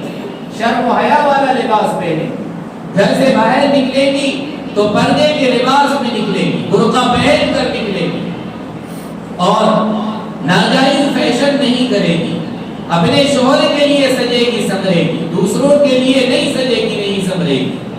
آج کل خواتین بیوٹی پارلر کو جاتی ہیں، ناجائز کام کرتی ہیں، جائز حد میں رہتے ہوئے عورتوں کا سجنا سنورنا جائز، مہندی لگائی جائز، آنکھوں میں کاجل لگایا جائز ہے، بال سفید ہو گئے سروں میں لال مہندی لگا لی جائز ہے، زیورات پہن لیا جائز ہے، لیکن اس سے زیادہ بیوٹی پارلر کو جا کر سامنے کے بال کٹایا ناجائز حرام، ایبروز بنوائے کٹنگ کروائی ناجائز حرام، اور پھر اسی طرح سے ناجائز اور کیا کیا چیزیں بیوٹی پارلر میں ہوتی ہے بطور فیشن کے، وہ ناجائز حرام۔ تو ہماری اپنی مائیں بہنیں بھی یہ وعدہ کریں، بیٹھی ہوئی مائیں بہنیں، کہ ان کو اللہ کی کامل ولی بننا ہے انشاءاللہ یہ جو دعا مانگے گی اللہ کے دربار میں قبول ہوگی، ایسی اللہ کی ولیہ بننا، یہ طے کر کے اٹھے ہماری مائیں بہنیں، اللہ کی ولیہ بنے گی پاک دامن رہنے سے، نمازوں کا اہتمام کرنے سے، گھر کے اندر دینی ماحول پیدا کرنے سے، گھر کے اندر قرآن کا ماحول پیدا کرنے سے، گھر کے اندر ذکر و اذکار کا ماحول پیدا کرنے سے، بچوں کی اچھی طرح تربیت کرنے سے ہماری اپنی یہ مائیں بہنیں اپنے وقت کی اللہ کی ولیہ بنے گی۔ پھر جب یہ اپنے ہاتھ اٹھائے گی اللہ سے کچھ مانگنے کے لیے تو اللہ تعالیٰ ان کے اٹھائے ہوئے ہاتھ کو ضائع نہیں کرے گا، جو مانگے گی اللہ وہ یقیناً عطا فرمائے گا۔ تو ہماری بہنیں یہ عہد اور وعدہ کر کے یہاں سے اٹھیں، اور ہمارے مرد احباب بھی یہ طے کر کے اٹھیں کہ انشاءاللہ اپنے آپ کو پاک دامن رکھیں گے، کسی لڑکی سے بلا ضرورت بلا وجہ اجنبیہ بچی سے بغیر پردے کے بات نہیں کریں گے، اپنی نظروں کو چلتے پھرتے کاشت کرتے ہوئے کھیت میں رہتے ہوئے کوئی لڑکی عورت سامنے آ بھی جائے تو اپنی نظروں کو نیچی رکھیں گے. فلموں کے دیکھنے سے مرد بھی بچیں گے، عورتیں بھی بچیں گی. فون پر ناجائز ویڈیوز دیکھنے سے، بے حیائی اور بے شرمی والی ویڈیوز دیکھنے سے، گانوں کے سننے سے انشاءاللہ ہمارے یہاں بیٹھے مرد بھی بچیں گے اور ہماری عورتیں بھی اپنے آپ کو بھی بچائیں گی اور اپنے بچوں کو بھی بچائیں گی انشاءاللہ. یہ وعدہ کر کے یہاں سے اٹھے انشاءاللہ، اس کا بڑا فائدہ ہوگا انشاءاللہ. اور ہماری اپنی مائیں، ہمارے اپنے والدین، ہمارے بڑے والد اپنے بچوں کو پابندی کے ساتھ یہاں مسجد میں چلنے والے مکتب میں بھیجیں. اس لیے کہ مکتب کے بارے میں غالباً اس سے پہلے واقعہ سنایا گیا. پھر سنے واقعات اس لیے سنائے جاتے ہیں، پتہ نہیں اس سے پہلے یہ واقعہ سنایا گیا یا نہیں سنایا گیا. یہ واقعہ سنے، بہت شاندار قصہ اور واقعہ، لیکن ہمیں سبق حاصل کرنا ہے، عبرت حاصل کرنا. حضرت عیسیٰ علیہ السلام کا نام آپ نے سنا، اللہ کے رسول سے پہلے والے پیغمبر ہیں. اللہ کے رسول ہمارے آخری نبی، آپ سے پہلے جو نبی تھے وہ حضرت عیسیٰ علیہ السلام. حضرت عیسیٰ علیہ السلام ایک مرتبہ ایک قبرستان کے پاس سے گزرے. دیکھا کہ ایک، اللہ نے حضرت عیسیٰ کو بتلایا کہ ایک قبر میں ایک آدمی ہے، اس پر قبر کا عذاب ہو رہا ہے، اللہ کا غضب، غصہ نازل ہو رہا ہے، اس کو سزا دی جا رہی ہے، مارا جا رہا ہے. حضرت عیسیٰ وہاں سے گزر گئے. پھر واپس آئے تو دیکھا کہ جس قبر کے اندر اللہ کا غضب نازل ہو رہا تھا، اللہ کی سزا نازل ہو رہی تھی، اب اس قبر کے اندر اللہ کی مغفرت، اللہ کی بخشش کا نور برس رہا. اس کی سزا کو ختم کر دیا گیا، عذاب کو ختم کر دیا گیا. اب وہ مزے میں سکون سے. حضرت عیسیٰ علیہ السلام نے اللہ تعالیٰ سے گزارش کی کہ اللہ یہ کیا معاملہ کہ پہلی مرتبہ دیکھا تو قبر کے عذاب میں تھا، قبر کی سزا میں یہ آدمی تھا، اب دیکھا تو یہ آدمی بڑے سکون میں ہے، آپ کی طرف سے مغفرت ہو گئی، بخشش ہو گئی. اللہ نے کہا کہ عیسیٰ، جب اس آدمی کا انتقال ہوا تو گناہ میں انتقال ہوا، اس لیے عذاب دیا جا رہا ہے. لیکن جب اس آدمی کا انتقال ہوا تو اس کے گھر میں پیدائش ہونے والی تھی، بچے کی ولادت ہونے والی تھی. اب اس کے گھر میں بچے کی ولادت ہو گئی، بچہ بولنے کے قابل ہوا تو اس کی گھر والی اور اس کی بیوی نے بچے کو مدرسے میں اور مکتب میں لایا، مول صاحب کے سامنے بٹھایا. مولی صاحب نے پڑھایا بسم اللہ الرحمن الرحیم، تو اس بچے نے پڑھا بسم اللہ الرحمن الرحیم. تو عیسیٰ، ہمیں شرم آئی کہ جس آدمی کا بچہ ہمیں اللہ کہہ رہا ہے، رحم کرنے والا کہہ رہا ہے، رحمان کہہ رہا ہے، تو ہمیں حیا اور شرم آئی کہ دھرتی کے اوپر، زمین کے اوپر جس شخص کا بیٹا ہمیں رحمان رحیم کہہ رہا ہے، اللہ کہہ کر ہمارے نام سے شروع کر رہا ہے، تو ہمیں شرم آئی کہ ہم اس کے والد کو زمین کے نیچے عذاب میں رکھے. اسی لیے جیسے ہی اس کے بیٹے نے بسم اللہ الرحمن الرحیم پڑھا، ہم نے اس کے باپ کی قبر سے عذاب کو ختم کر دیا اور اس کی قبر کے اندر مغفرت اور بخشش کا نور برسانا شروع کر دیا. بچہ صرف بسم اللہ پڑھ رہا ہے، باپ کی مغفرت ہو رہی، باپ کے قبر سے عذاب کو ختم کیا جا رہا. اگر ہماری مائیں اور ہمارے والد اپنے بچوں کو مکتب بھیجیں گے اور یہ بچے مکتب میں آ کر بسم اللہ پڑھیں گے، اعوذ باللہ پڑھیں گے، الف با پڑھیں گے، قاعدہ پڑھیں گے، قرآن پڑھیں گے، دین کو سیکھیں گے، دعائیں یاد کریں گے، حدیثیں یاد کریں گے، تو پھر اندازہ لگاؤ ہمارے اپنے ان بچوں کے صدقے میں ہمارے اپنے والدین کا کتنا اونچا درجہ ہو جائے. ہمارے بڑوں کی مغفرت اللہ فرما دے گا، بخشش فرما دے گا. ہمارے لیے اس سے بڑھ کر اور کیا چاہیے کہ ہمارا پروردگار ہمیں آخرت میں کامیاب کر دے، ہماری مغفرت فرما دے، ہماری بخشش فرما دے. اس سے بڑھ کر ہمیں کیا چاہیے؟ ہماری دنیا اور آخرت دونوں جہانوں کے اندر کامیابی یہ آخرت میں کامیابی کے ساتھ ہو سکتی ہے۔ اگر کوئی آدمی دنیا میں اچھا رہتا ہے، اچھا کھاتا پیتا ہے، مزے سے رہتا ہے، لیکن آخرت میں اگر ناکام ہوگا تو بڑا ناکام ہوگا۔ اور اگر کوئی آدمی دنیا کے اندر محنت کر لیتا ہے، کھیتی باڑی کر لیتا ہے، تکلیف اٹھا لیتا ہے، لیکن خود بھی نماز پڑھ لیتا ہے، قرآن پڑھ لیتا ہے، بچے کو بھی مکتب بھیج دیتا ہے، مسجد کے امام صاحب کے پاس بھیج دیتا ہے، تو پھر دنیا میں تکلیف کے ساتھ رہا، لیکن آخرت میں جنت کے باغات اس کا انتظار کر رہے ہوں گے، جنت کی دودھ کی نہریں اس کا انتظار کر رہی ہوں گی، جنت کا ٹھنڈا پانی اور جنت کی شہد کی نہریں اور جنت کی حوریں اس کا انتظار کر رہی ہوں گی، یہ آئے تو پھر ہم اس کے لیے انعام کے طور پر پیش کیے جائیں۔ اسی لیے میرے بھائیوں، میری بہنوں، اللہ کے واسطے اپنے بچوں کو پابندی کے ساتھ، پہلے تو خود پابندی کے ساتھ نماز پڑھیں اور اپنے بچوں کو بھی نماز پڑھنے کے لیے مسجدوں کو بھیجیں، اور پھر اپنے بچوں کو مکتب پابندی کے ساتھ پڑھنے کے لیے قرآن قاعدہ دے کر بھیجیں، اور روزانہ پابندی کے ساتھ اسے جانے کی تاکید کریں، کبھی چاکلیٹ دے کر، کبھی منع کر، کبھی غصہ کر کے، ہر صورت میں اپنے بچوں کو بھیجنا ہے اور پابندی کے ساتھ بھیجنا ہے۔ انشاءاللہ سب بھیجیں گے نا۔ دوسری بات یہ ہے کہ ہماری مائیں بہنیں اپنے بچوں کی تربیت کریں، اپنے بچوں کے دلوں کے اندر اللہ کا یقین بٹھائے، اللہ کا یقین بٹھائے، اللہ پر بھروسہ دلائے اپنے بچوں کو، اور یہ ذہن میں بٹھائے کہ بیٹا ہمیں جو کچھ کھانے پینے ملتا ہے یہ کون دیتا؟ اللہ دیتا۔ یہ چھوٹے سے معصوم بچے اللہ کے تعلق سے اپنے عقیدے کو درست کریں گے، اپنے دلوں کے اندر یقین بٹھائیں گے کہ ہمارا اللہ ہی سب کچھ کرنے والا ہے۔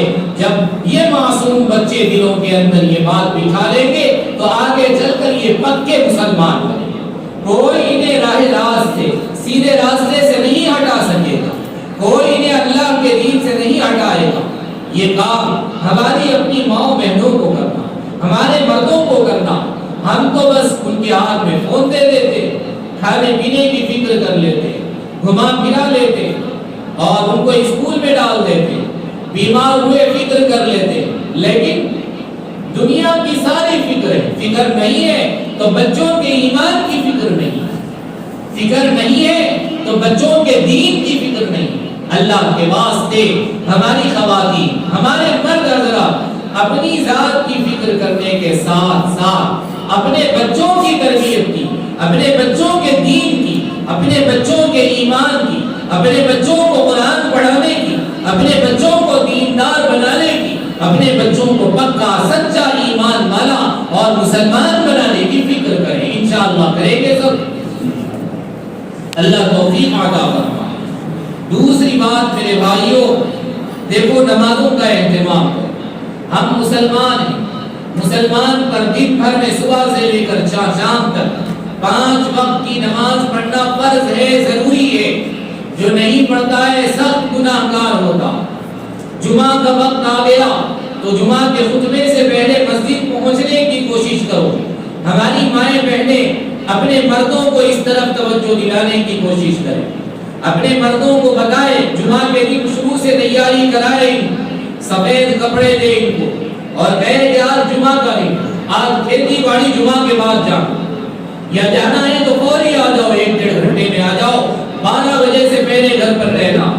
ہمارے مائیں بہنیں اگر کہیں تو یہ مرد سن لیں گے، اس لیے کہ عورتیں ہوم منسٹر ہوتی ہے نا، اپنی بات منوا سکتی ہے۔ اللہ نے عورتوں کے اندر ایسی صلاحیت رکھی ہے، اللہ نے عورتوں کے اندر ایسی صلاحیت رکھی ہے کہ ان عورتوں نے جب چاہا کہ بزرگان دین کو پیدا کرے تو ان عورتوں کی تربیت کے نتیجے میں حضرت شیخ عبد القادر جیلانی رحمۃ اللہ علیہ جیسے بزرگ پیدا ہوئے، حضرت خواجہ معین الدین چشتی رحمۃ اللہ علیہ جیسے بزرگ پیدا ہوئے۔ ان کو کس نے پیدا کیا؟ ان کو اللہ تعالیٰ کس نے بنایا؟ ان ماؤں نے بنایا، ان ماؤں نے ان کی تربیت کی تو آگے چل کر اپنے وقت کے بڑے اللہ کے ولی بنے، اپنے وقت کے بڑے بزرگ بنے۔ تو ہماری اپنی مائیں بہنیں طے کریں کہ جمعہ کے دن اہتمام کے ساتھ اپنے بھائیوں کو، اپنے بیٹوں کو، اپنے شوہروں کو، اپنے والدین والد کو یہ تاکید کرے گی کہ جمعہ کے دن 12 بجے سے پہلے یہاں گھر پر حاضر رہنا ہے، مسجد میں حاضر رہنا، تاکہ جمعہ کے دن جمعہ سے پہلے جو بیان ہوتا ہے میرے بھائیوں، ہفتے میں ایک مرتبہ امام صاحب کچھ بیان کرتے ہوں گے، دین کی باتیں بتلاتے ہوں گے، وہ دین کی باتیں ہم سنیں، ہمارے وہ کام میں آنے والی۔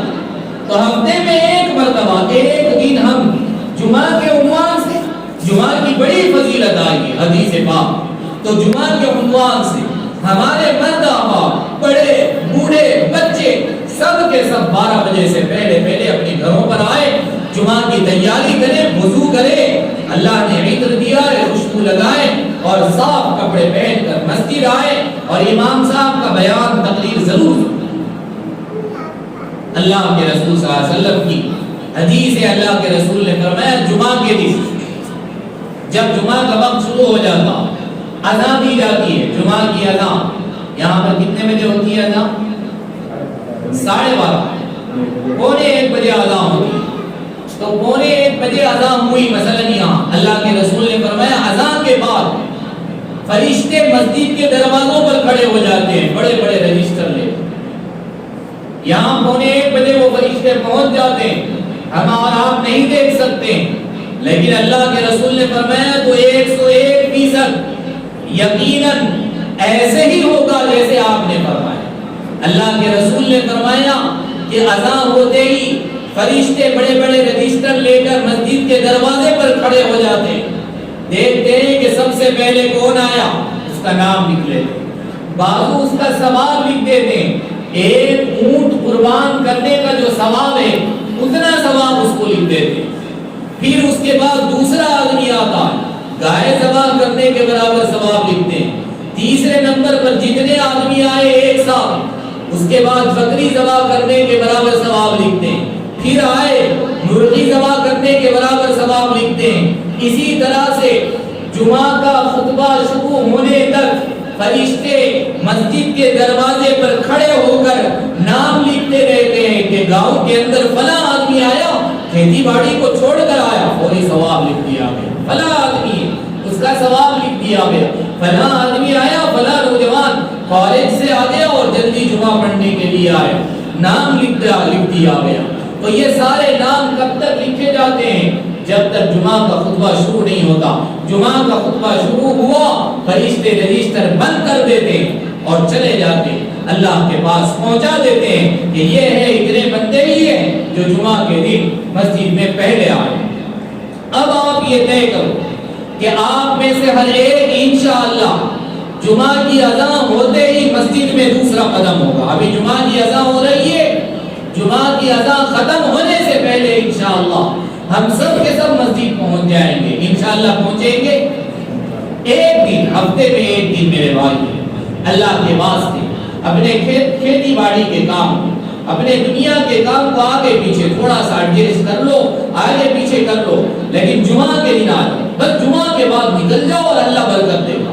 قرآن کہتا ہے یا ایھا الذین آمنوا اذا نودی للصلاۃ من یوم الجمعہ، کہ اے ایمان والو جب جمعہ کی اذان دی جائے، جمعہ کی نماز کے لیے مؤذن صاحب اذان دے، فاسعوا الی ذکر اللہ، اب نماز کے لیے دوڑو، تیزی سے جلدی سے دوڑو، اب تاخیر مت کرو۔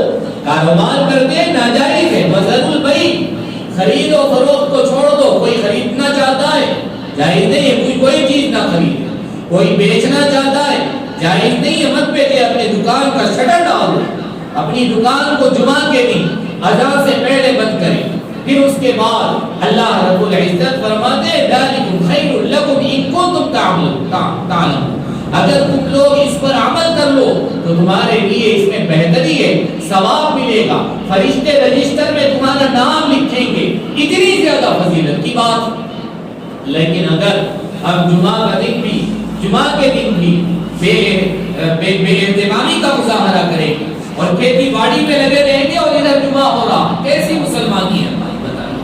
ہمارا ایمان کتنا کمزور ہو گیا؟ جمعہ ہو رہی ہے اور ہم کھیتی باڑی میں لگے، جمعہ ہو رہی ہے کام کاج میں لگے ہوئے، ہر چیز جائز نہیں ہے۔ اپنے کاروبار کو بند کرنے کا حکم دیا گیا، جمعہ کی اذان کے ساتھ کاروبار بند کرو اور مسجد کو آؤ، اپنے مسلمان ہونے کا ثبوت دو، سارے مسلمان اس مسجد میں جمع ہو جائیں، سب کا اجتماع ہوگا، ایک جگہ جمع ہوں گے، ملاقات کرو نماز کے بعد۔ قرآن پاک میں اللہ نے فرمایا جمعہ پڑھ چکو فانتشروا فی الارض، اب زمین پر پھیل جاؤ، تمہارا کھیتی باڑی کا کام ہے تم یہ کرو، تمہاری دکان کران دکان ہے تم دکان کھول لو۔ اس کے بعد پھر اللہ رب العزت کی جانب سے ایسی برکت ہوگی کہ ہم اس کا اندازہ نہیں کر سکتے۔ برکت دینے والی ذات اللہ کی ہے۔ جمعہ کے دن اگر ہم آدھا گھنٹہ اپنی دکان کو، اپنی کھیتی باڑی کو، اپنے کاروبار کو، اپنی نوکری چاکری کو بند رکھیں گے، اگر یہ سمجھتے ہیں کہ بند رکھنے کی وجہ سے نقصان ہے تو غلط سمجھتے ہیں۔ بند رکھنے کے باوجود جمعہ کے بعد اللہ رب العزت ایسی برکت عطا فرمائے گا کہ وہ آدھا گھنٹہ اگر کھلا رکھے تو اس سے زیادہ نہیں برکت دے گا۔ کبھی اللہ رب العزت مال کم دیتے لیکن اس میں بڑی برکت عطا فرماتے ہیں، مال کم دیتے ہیں لیکن کم مال میں زیادہ کام نکل جاتا۔ کبھی ہمارے پاس زیادہ پیسہ ہوتا ہے لیکن ہم لوگوں سے کہتے پھرتے ہیں بھئی اتنا پیسہ ہے لیکن کام ہی نہیں بنتا، اتنا پیسہ ہے لیکن پتہ نہیں کہاں جا رہے ہیں پیسے، کام ہی نہیں ہو پاتے۔ تو یہ برکت نہیں، اللہ بعض مرتبہ پیسہ کم دیتا اور اس میں اتنی برکت دیتا ہے کہ زیادہ پیسے والوں کا بھی اتنے کم پیسوں میں کام نہیں نکلتا۔ اللہ ہمارا کام کم پیسوں کے اندر نکال دیتا ہے، اپنے پیسوں میں برکت ڈال، ہمارے مال میں برکت ڈال۔ تو ہماری اپنی مائیں بہنیں بھی مردوں کی طرف توجہ دیں، جمعہ کے دن ان کو فوری یہ تاکید کر کے گھر سے بھیجیں کہ بھائی 12 بجے سے پہلے گھر پر رہنا ہے ورنہ دوپہر کا کھانا نہیں ملے گا۔ یعنی مذاق کے طور پر یہ بات کہی جائے۔ عورتیں سمجھائیں، عورتیں سمجھانے کی صلاحیت رکھتی۔ عورتوں کے بارے میں کہا جاتا ہے کہ مرد آدمی اگر دینی تعلیم حاصل کرتا ہے تو ایک مرد پڑھا تو ایک ہی پڑھا، لیکن ایک عورت دین کی تعلیم حاصل کر لیتی ہے تو پورا خاندان گویا کہ پڑھ لیتا۔ اس لیے کہ اللہ نے عورت کے اندر اتنی صلاحیت رکھی ہے کہ وہ ایک عورت پورے خاندان کے ماحول کو دینداری والا ماحول بنا سکتی ہے، پورے خاندان کی فضا کو دینی فضا بنا سکتی ہے، پورے خاندان والی بچیوں کو، بچوں کو نمازی بنا سکتی ہے، دیندار بنا سکتی ہے، قرآن پڑھنے والا بنا سکتی ہے۔ اسی لیے ہماری اپنی مائیں بہنیں بہت زیادہ اس طرف توجہ دیں، بہت زیادہ اس کا خیال کریں کہ جمعہ کے دن بہت اہتمام کے ساتھ ہمارے مرد حضرات یہاں پر۔ اور جو آدمی جمعہ کو چھوڑ دیتا ہے، اللہ کے نبی صلی اللہ علیہ وسلم نے فرمایا کہ ایسا آدمی غافلوں میں لکھ دیا جاتا ہے، غافل ہے ایسا، محروم ہے ایسا آدمی۔ اور جو مستقل تین جمعے چھوڑ دیتا تو اللہ تعالیٰ اس کے دل پر ایک ٹھپا لگا دیتے ہیں، اب اس کا دل دین کی بات ماننے تیار نہیں ہوتا، بیٹھ کر دین کی بات سننے کو طبیعت نہیں چاہتی، قرآن حدیث کی بات سننے میں دل نہیں لگتا، اس لیے کہ دل پر اللہ تعالیٰ نے ٹھپا لگا دیا ہے جمعہ نہیں پڑھنے کی وجہ سے۔ اللہ تعالیٰ اس کو منافق لکھ دیتے، ظاہر میں وہ مسلمان لیکن اندر سے وہ منافق ہے، ایمان والا نہیں، اندر سے ایمان انتہائی کمزور کر دے۔ تو جمعہ چھوڑنے والے کو اللہ تعالیٰ منافق لکھ دیتے، اس کے دل کے اوپر ٹھپا لگا دیتے۔ اسی لیے اللہ کے واسطے میرے بھائی جمعہ کی نماز مت چھوڑو، بلکہ ہماری کوئی نماز نہ چھوٹنے پائے۔ اللہ کے رسول کی مشہور حدیث ہے، اللہ کے رسول صلی اللہ علیہ وسلم نے یہ حکم دیا کہ میرا دل یہ چاہتا ہے، یہ بتلایا کہ میرا دل یہ چاہتا ہے، کسی کو اذان دینے کے لیے کہو اور کسی کو نماز پڑھانے کے لیے کہو، اور اپنے ہاتھ میں آگ لے لو، آگ کی لکڑی، اور دیکھو کہ نماز ہو رہی ہے، اس کے باوجود جو مرد بلا وجہ گھروں میں بیٹھے ہوئے ان گھروں کو آگ لگا، میرا دل تو یہ چاہتا ہے، اس لیے کہ یہاں نماز ہو رہی ہے، نماز چھوڑ کر گھروں میں بیٹھے ہوئے، نماز چھوڑ کر کھیل کود میں لگے ہوئے، نماز چھوڑ کر بات چیت میں لگے ہوئے، نماز چھوڑ کر مٹر گشتی میں لگے ہوئے، دوستوں کے ساتھ گھومنے میں لگے ہوئے، روڈوں پر لیکن نماز پڑھنے کے لیے نہیں آتے. اللہ کے رسول نے فرمایا میرا دل یہ چاہتا ہے کہ ایسے گھروں کو آگ لگا دوں، لیکن چھوٹے بچوں اور عورتوں کے خوف کی وجہ سے میں یہ کام نہیں کرتا. اللہ کے رسول انتہائی نرم دل ہے، رحمت کے پیکر ہے، نبی رحمت ہے، لیکن آپ علیہ الصلوۃ والسلام نے نماز چھوڑنے والے بلکہ صرف جماعت چھوڑنے والے مردوں پر اتنا غصہ ظاہر کیا نرم طبیعت ہونے کے باوجود. تو معلوم ہوا کہ اللہ کے نبی کو جن کے ہم نام لیوان، جو شہنشاہ بطحہ تاجدار مدینہ، جن کے ہم نام لیوا امتی ہیں اور جن کی سفارش کی ہمیں ضرورت ہے، وہ نبی پاک صلی اللہ علیہ وسلم انہوں نے نماز جماعت سے چھوڑنے والے مردوں پر اتنا زیادہ غصے کا اظہار. ہماری اپنی عورتیں گھروں میں نماز پڑھیں، اذان ہو گئی نماز پڑھیں، خود پڑھیں گی، چھوٹے بچے خود بخود آہستہ آہستہ بازو آئیں گے، کبھی پیٹھ پر آئیں گے، کبھی گود میں آئیں گے، لیکن تھوڑے دنوں کے بعد یہ بچے دیکھیں گے ماں نماز پڑھ رہی ہے، یہ بھی نماز پڑھیں گے، ماں رکوع میں جا رہی ہے، یہ بھی رکوع میں جائیں گے، ماں سجدہ کر رہی ہے، یہ بھی سجدہ کریں گے، ماں دعا کر رہی ہے، یہ بھی دعا کریں گے. اور یہ معصوم بچے جب دعا کے لیے ہاتھ اٹھائیں گے تو ان سے دعا کروانا، اس لیے کہ ان معصوم بچوں کی دعا اللہ تعالیٰ ضرور قبول کرتے ہیں. ان معصوم بچوں کی دعا کو اللہ تعالیٰ رد نہیں کرتے. تو ایسا ماحول بنے گا، جمعہ کا بھی اہتمام کریں گے، پانچوں وقت کی نمازوں کا اہتمام کریں گے، اور ادھر ہماری اپنی مائیں بہنیں پردے کا بھی اہتمام کریں گے، اور فون بلا وجہ دیکھنے سے بچنے کی کوشش کریں گے. اور ہماری بزرگ خواتین کی طرح ہماری اپنی مائیں بہنیں اپنے بچوں کی تربیت کریں گی.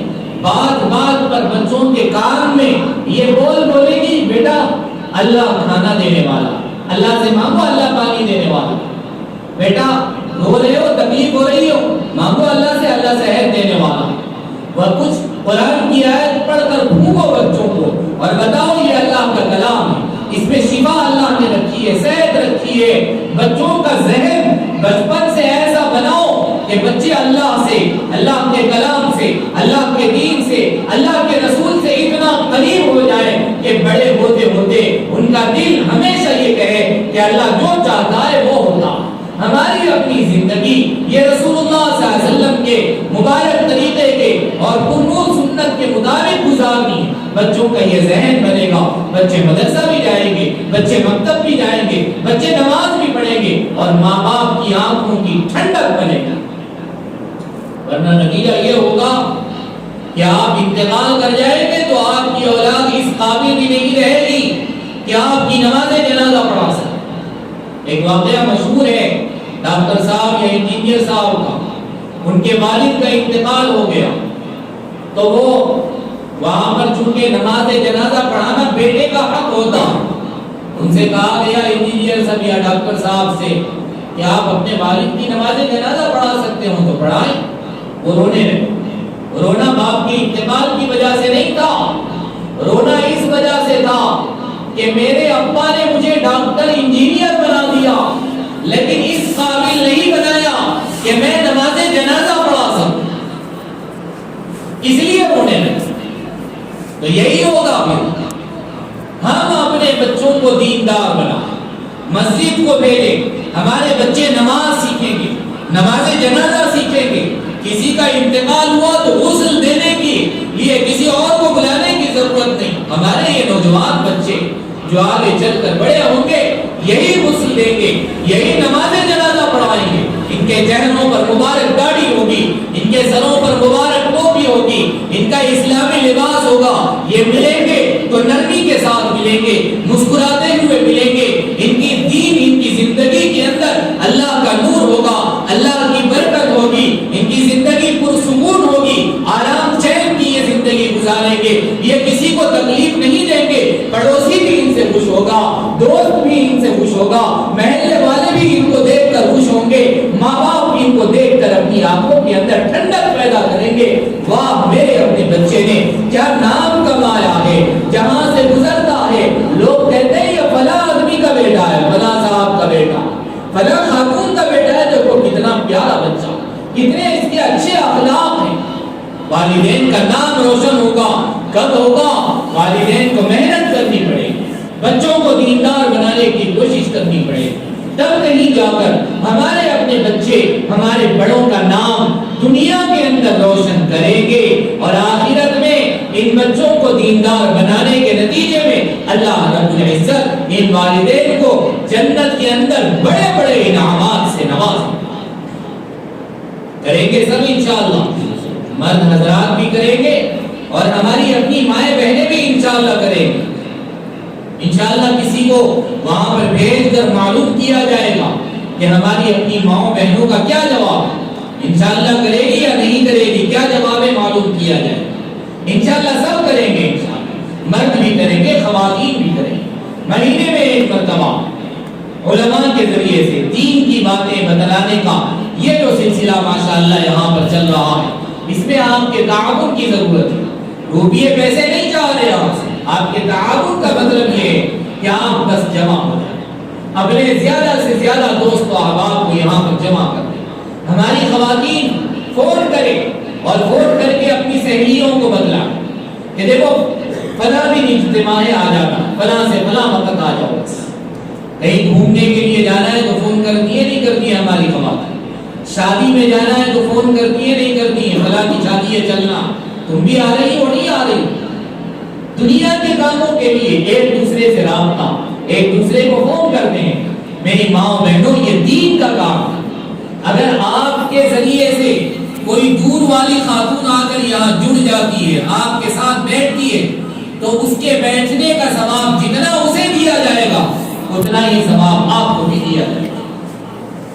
ہم نیکی کا صرف ارادہ کریں. حدیث پاک میں رسول اللہ صلی اللہ علیہ وسلم نے فرمایا, جو آدمی کسی نیک کام کرنے کا ارادہ کر لیتا, مثلا آپ نے ارادہ کر لیا اپنے بچوں کو مکتب پابندی سے بھیجنا, مثلا آپ نے ارادہ کر لیا اس پروگرام میں پابندی سے شریک ہونا, مثلا آپ نے ارادہ کر لیا 5 وقت کی نماز تکبیر اولا کے ساتھ پڑھنا ہے, شروع کے اللہ اکبر کے ساتھ پڑھنا. آپ نے ارادہ کر لیا جمعہ کے دن اذان کے ساتھ ہی مسجد کے اندر داخل ہونا. ہماری ماں بہنوں نے ارادہ کر لیا اپنے بچوں کی تربیت کرنا ہے, شرم و حیا والا لباس پہننا ہے, پردے کے ساتھ, برقعے کے ساتھ, حجاب کے ساتھ باہر نکلنا ہے, بے حیائی والی چیزوں سے بچنا ہے, فون کو بلا وجہ استعمال کرنے سے بچنا ہے. اگر ہماری اپنی ماں بہنوں نے طے کر لیا, ارادہ کر لیا, تو صرف ارادہ کرنے پر کسی وجہ سے اگر اس پر عمل نہیں ہو سکے گا, تب بھی اللہ تعالی نیک کام کا صرف ارادہ اور نیت کرنے کی وجہ سے ایک نیکی عطا فرما دے. کام ابھی نہیں کیا نیک کام, بس نیک کام کا ارادہ کر لیا, حدیث پاک میں ایک نیکی لکھ دی گئی کہ ارادہ اور نیت کرنے پر ایک نیکی. جتنے نیک کاموں کے بارے میں ہماری مائیں بہنیں ارادہ کرے گی, نماز پابندی سے پڑھنے کا ارادہ کر لیا, ایک نیکی لکھ دی گئی. پابندی سے قرآن پڑھنے کا ارادہ کر لیا اور دلوں میں کر لو, دوسری نیکی لکھ دی گئی. پھر جب نماز پڑھیں گے تو ایک عمل پر اللہ تعالیٰ ایک نیکی کے بجائے 10 نیکیاں عطا فرمائے. اگر وہ کام ایک نیکی کا ہو تو اللہ تعالیٰ کتنی نیکیاں عطا فرماتے ہیں, 10 نیکیاں عطا فرماتے ہیں. تو میرے اپنے بھائیوں اور میری اپنی پیاری بہنوں اور ماؤں, طے کر کے اٹھو, نیک کام کرنا ہے, نمازوں کا اہتمام کرنا ہے. آپ نے دل میں ارادہ کر لیا, بس نیکی لکھ دی گئی آپ کی. اب جب نیک کام کرو گے, اگر ایک نیکی کا کام ہے تو اللہ تعالیٰ 10 نیکیوں کا ثواب عطا فرمائے. انشاءاللہ سب دل میں ارادہ کر لیے, انشاءاللہ ہماری مائیں بہنیں بھی دل میں ارادہ کر لی, انشاءاللہ ہمارے مرد احباب بھی دل میں ارادہ کر لیے, انشاءاللہ. انشاءاللہ سب بولی, آواز نہیں آ رہی, انشاءاللہ ثم انشاءاللہ. اللہ تعالیٰ سے دعا فرمائیں کہ اللہ تعالیٰ ہم سب کو ان کہی گئی سنی گئی باتوں پر پابندی کے ساتھ, اہتمام کے ساتھ عمل کرنے کی توفیق عطا فرمائے. آمین. وآخر دعوانا ان الحمد للہ.